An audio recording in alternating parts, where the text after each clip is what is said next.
Hey, what's up, everybody? This is Charles. I want to welcome you guys to another episode of the Dreamerspro Show, where we cover everything from sports, hot topics, classic debates, entertainment, and when we give you guys a fresh perspective on things and how we see them. And in today's episode, the topic is revealing the only way the Clippers can beat the Nets moving forward. So that's the topic I want to get into in today's video. But before we get into that, I want you guys to please make sure you go ahead and hit the like button, hit the subscribe button, and hit the notification bell to be notified whenever we drop our content. Also, be on the lookout for our Dreamerspro Premium platform that is ready. It's coming out on the 24th.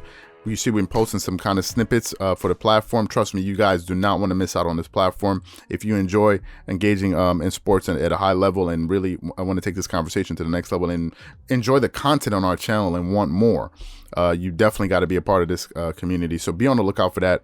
We're going to be posting more information up until the release day. And when we do launch it, you guys are going to have the full information. Obviously, for those of you who are interested, because I know quite a few of you are, and some of you just prefer consuming content this way. So we're just going to continue to do both things. Anyway, let me get into the content here. So listen, the Clippers and the Nets have met twice this season. They've already played themselves twice. The Nets have won both of those games. Now, the funny thing is, both of these games really have been decided by 4 points. So they've been highly contested games, right? The first game they played, both teams had all of their horses. I think Patrick Beverley played in that game as well. Kevin Durant certainly played in that game, and it was probably the best game I've seen all year, to be honest with you. As far as intensity, it felt like a playoff game. It was very, very, very, very fun to watch.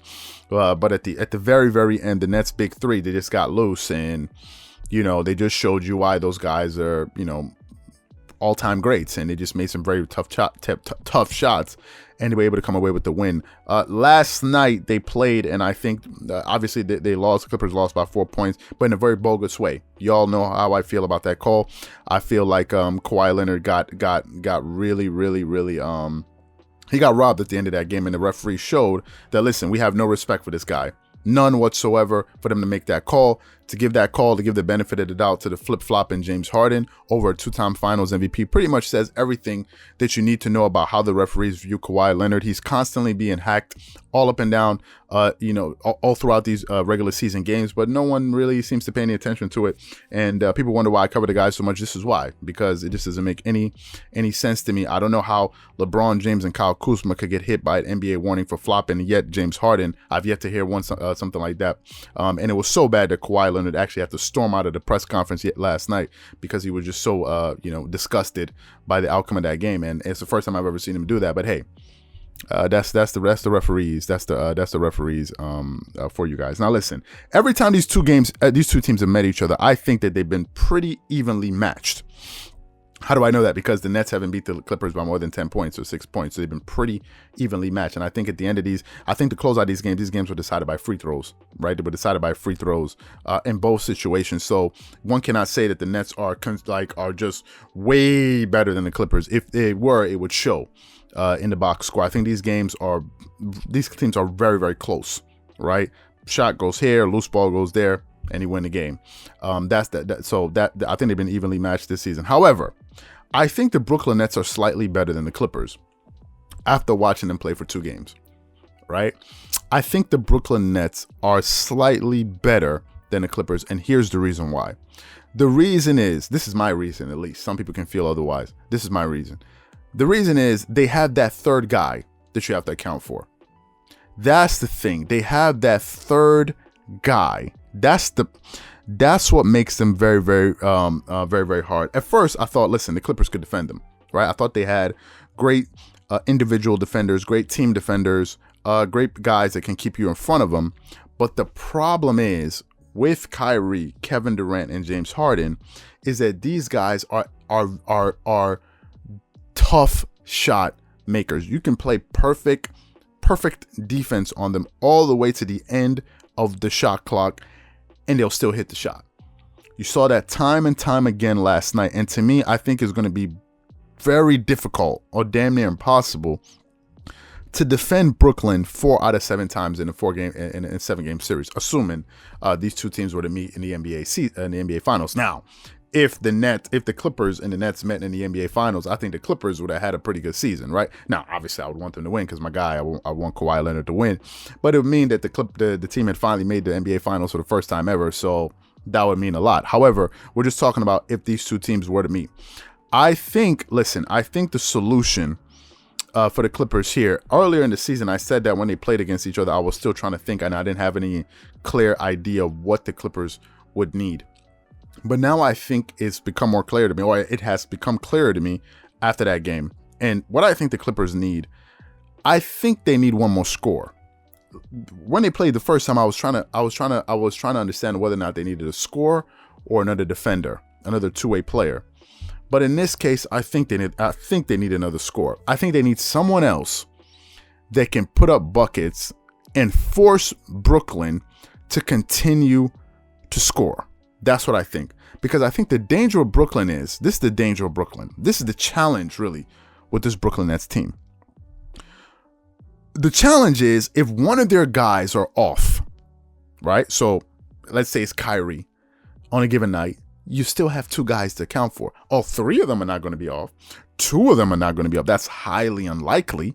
So usually it's going to be one guy. So if one guy is off, if it's Kyrie, you still got Kevin Durant and James Harden that you got to account for.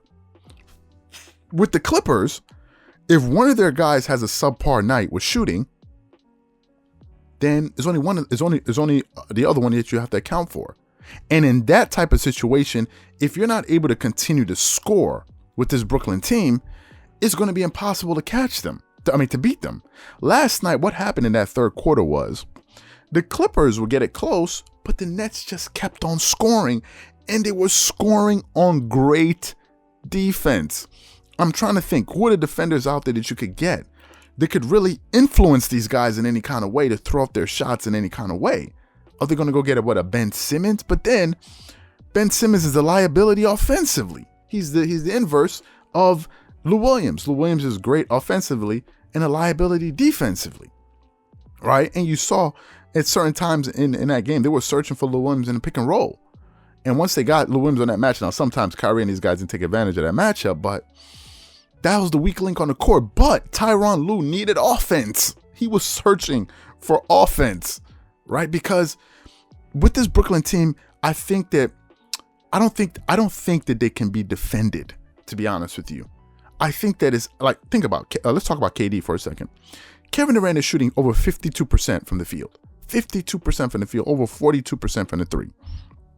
Look at his size, 7 foot tall. Look at his wingspan. Look at the apex of his shot, his release point. That means that when Kevin Durant is missing shots, it really has nothing to do with the defense you're playing on him. It's just that he's missing shots. And he's going to make half of his shots. Right? So, trying to stop or contain somebody like that is pretty much impossible. I think the Clippers may need another score. That's what I think they need. Because, listen, it was tough, man. It's tough to play this team. Because they score... they just keep coming at you in waves, and they're relentless. They're relentless, and you don't know who is going to get loose. It could be Kyrie, it could be James Harden, or it could be KD. And to me, I think the one thing the Clippers need to do is they may need to get another score, but that a score that could play defense. But they need another score because this Brooklyn Nets team, I think you have to outscore them, man. I think because that's their philosophy. They're not concerned with guarding you. Brooklyn Nets are giving up about 118 points per game, so they're not concerned with playing defense. They're concerned with outscoring you, and that they can do to anybody. They are 11-1 against the top teams in the NBA, so they have shown they can beat any and everybody.